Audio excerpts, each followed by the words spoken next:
Hello, Suzanne from Suzanne Scarrow Live here. Do you sometimes find it difficult to forgive yourself?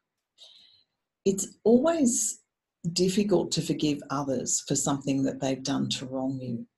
But what you can do is get a different understanding about that by knowing that what you did or what they did to you, you can't undo. And there's no point in beating yourself up with it forever. You know, you need to be able to let it go. You're not saying to them that it's okay that they did what they did. You're saying that you deserve to be free of that thing. And so you're forgiving it. Okay. But what about when it's you that's done the wrong?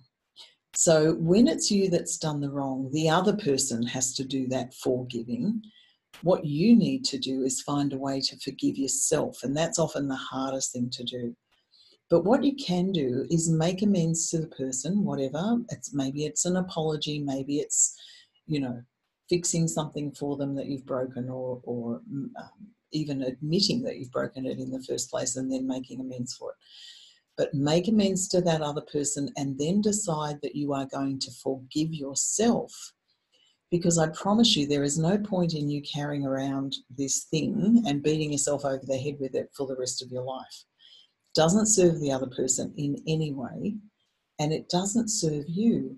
And it keeps you both stuck in that time when it happens. So you sort of freeze emotionally at that point, and then you can't grow from there because it holds you back. So when you forgive yourself, you're not saying that what you did was okay.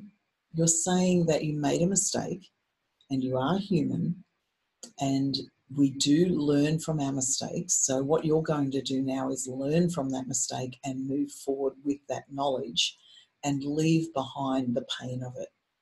And you're going to forgive yourself, let it go, so that you can move forward with the knowledge and do better in the future.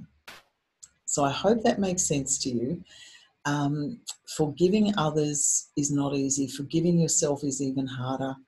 Let these things go, because you do not want to carry this for the rest of your life. You do not want to trade the rest of your life, however long that is for you, for this one mistake and beat yourself up all the way to the grave about it.